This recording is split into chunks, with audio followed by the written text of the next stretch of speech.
Hallo und herzlich willkommen zu einer weiteren Folge des Podcasts Wandelstark mit resilienten Netzwerken zu wahrem Leadership. Heute ist die zweite Folge in Englisch, wie auch die letzte Woche, wo ich ja auf Englisch erklärt habe, was Resilienz ist, weil ich festgestellt habe, dass ich einige Hörer habe, die im internationalen Ausland, macht das Sinn, international, egal, du weißt, was ich meine, leben und zwar unheimlich gut Deutsch sprechen, aber as a courtesy, wie man so schön sagt, Ihnen gerne mal eine englische Folge schenken wollte. Und genau das habe ich letzte Woche getan. Und auch heute wird eine englischsprachige Folge sein. Nämlich geht es um das OCEAN-Modell oder auch Big Five Personality Model. Das ist das, worüber wir jetzt sprechen. Ich wünsche dir ganz, ganz viel Spaß.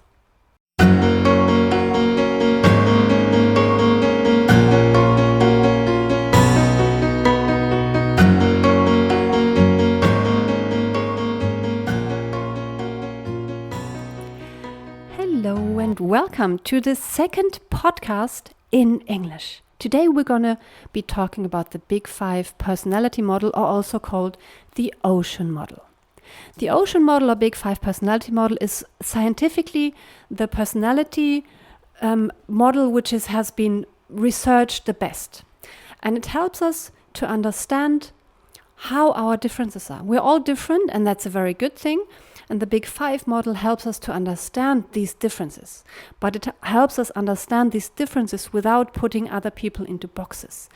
It consists of 5 different traits, but the important thing is we're all a mixture of these 5 traits. And we might be high in a certain trait or low in a certain trait. And none of it is better or worse. And we might be high in trait 1. I'm not gonna give away any of the traits before I start explaining them, but we might be very high in one trait and a bit lower in a different trait and very low in another trait. And that only means that using our natural traits helps us to live our life without using up a lot of energy. We can always do things, even if it's not, if we're low in this trait, we can still do things connected to this trait, but it uses up a lot of our energy.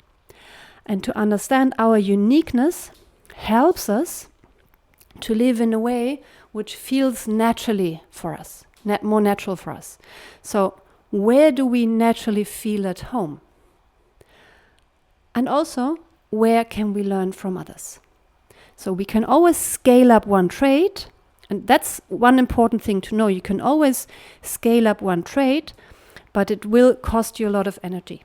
And to know, which is the natural state really helps you also to be comfortable with yourself, and also to forgive yourself if something doesn't really come as easily as you would think.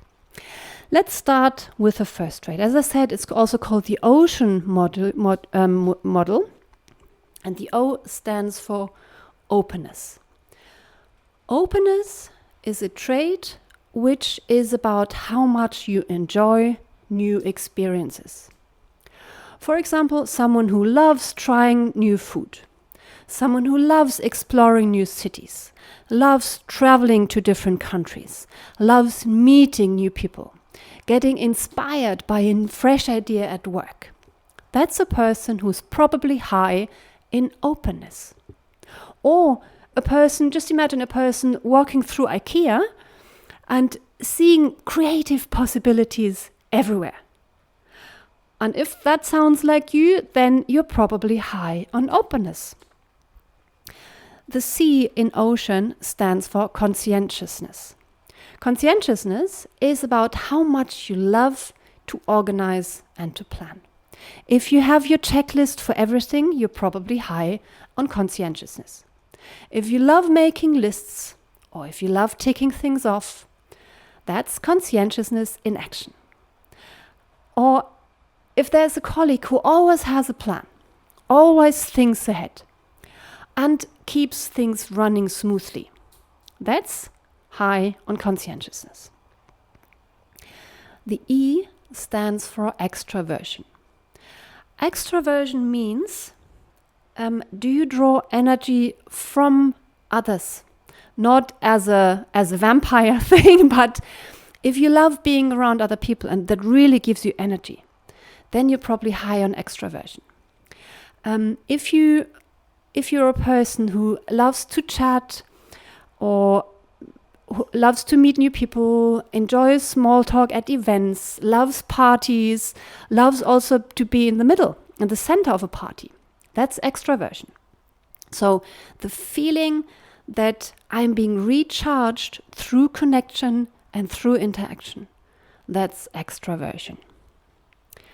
The A, the fourth trait, stands for agreeableness. Agreeableness means how important is harmony for you? How important is cooperation for you? How important is helping others for you? So people who are high in agreeableness, they seek harmony, they seek cooperation, they seek helping other people. So the person who helps someone without thinking twice, who listens, who brings people together, who's kind, who's trustful, and also has a natural way of creating peace in the group. That's someone who's high in agreeableness. Someone who's not high in agreeableness, he or she, they can do that as well, but it costs them a lot of energy. And that's the thing about the OCEAN model. It's important to understand. You can act as if you're high in the certain trait, but it costs you more energy. So if someone is not high on conscientiousness, doesn't mean that he or she can't make plans, but it costs them more energy. That's important to understand. Then we have the fifth and last trait. N stands for neuroticism, or let's call it emotional awareness, because neuroticism sounds very negative. But it's more about being emotional aware. People high in neuroticism are people who have a very sensitive feeling if something is wrong or something is off, or if a person is not feeling well.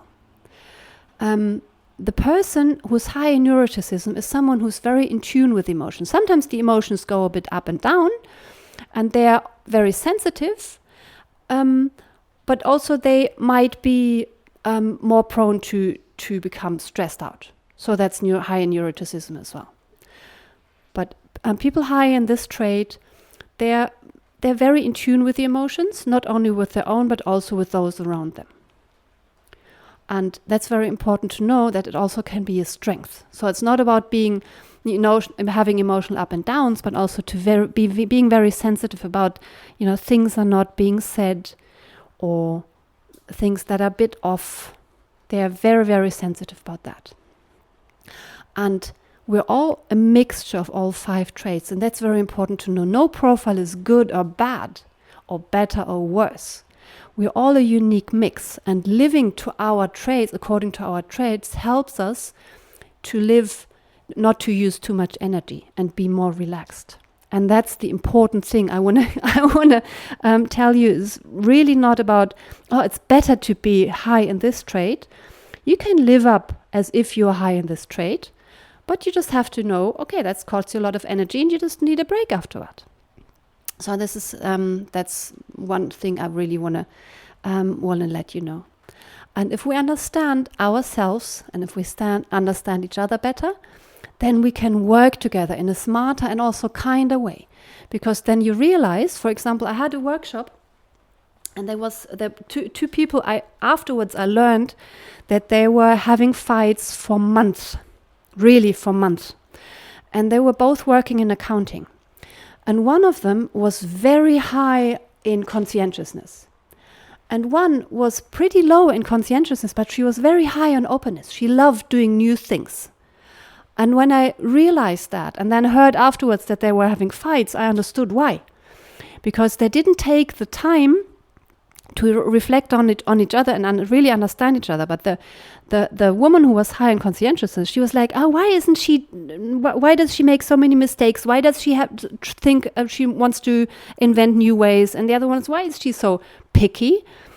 So they only saw the negative sides of each other. So that's why they didn't get along.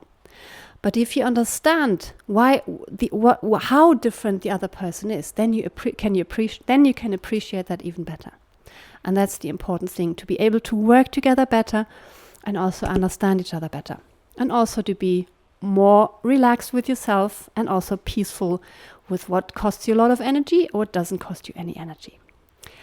That was the big 5 personality model. So I really hope that it helps you to understand yourself better. Have a good time and speak to you soon. Bye-bye.